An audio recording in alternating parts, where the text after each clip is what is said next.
ও আমাদের 200 বছরের পিছে ফেলাইছে মেধা শূন্য। কারণ তখনের বুদ্ধিজীবীরা যদি বেঁচে থাকতো আমাদের দেশকে সোনার বাংলায় বানাই দিও। তো আমাদের দেশ যারা তৈরি করবে মেধাবী ছাত্র, মানে বুদ্ধিজীবী বলতে মেধাবী ছাত্র, এরা সীমিত ছিল তখন।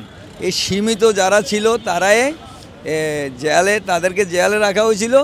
এই জেলখানার ভিতরে তাদেরকে বাছি বাছি মারা হয়েছে।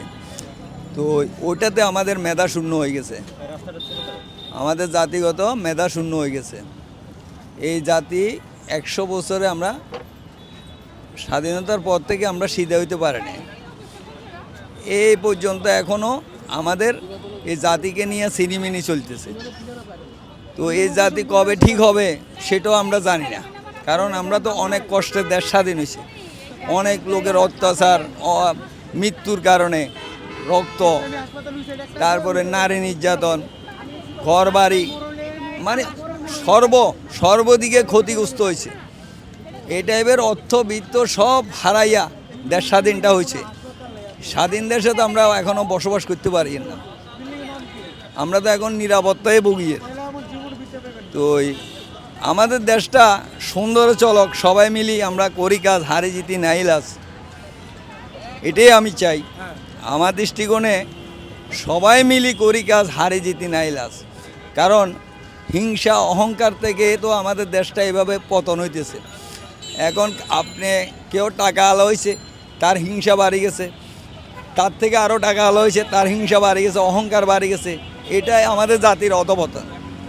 তো সরকারকে অ্যালার্ট হইতে হবো, প্রশাসনকে অ্যালার্ট হইতে হবো। যারা আগে প্রশাসন সরকারের ভিতরে যারা যাইতো বংশদূত যাইতো, এখন বংশ নাই, ব্যারাডিস।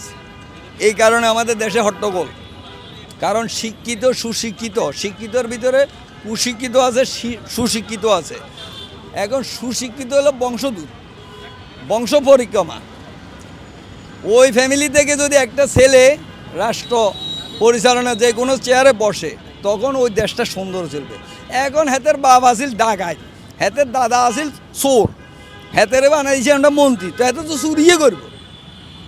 কথাটা বুঝেন নাই? জাতিকে গঠন করতে হলে আমাদেরকে পিছে 100 বছর পিছে আমাদের পূর্বপুরুষেরা কীভাবে চালাইছে দেশ, তাদেরকে ফলো করতে হবে। আমাদের এত এখন নতুন হলে বুদ্ধিজীবী যারা টপ শোতে আইতেছে, এদের ব্রেনে এরা কচুর ডিগিও খায় না, এরা খায় ফার্মের মরক, ইলিশ মাছ, বড় বড় মাছের গন্ডা। এদের ব্রেন হইব থেকে শাক সবজি খাইতে হবে ব্রেনের জন্য, কচুর শাক খাইতে হবে ব্রেনের জন্য। কথাটা বুঝেন নাই? তখন জাতি গঠন হবে। আমরা তো পূর্বপুরুষ করে দেখছি, তারা একজনে 2-4 গ্রাম শাসন করছে, তাদের কমানে চলছে। তখন সেনাবাহিনীও ছিল না, পুলিশও ছিল না। এখন তো সব বাহিনী আছে। এত বাহিনী কি কাম? যদি সততা না থাকে এত বাহিনী দিয়ে কী করবেন, এত ট্রেনিং দিয়ে কী করবেন? জাতির অর্থ অপচয় করি।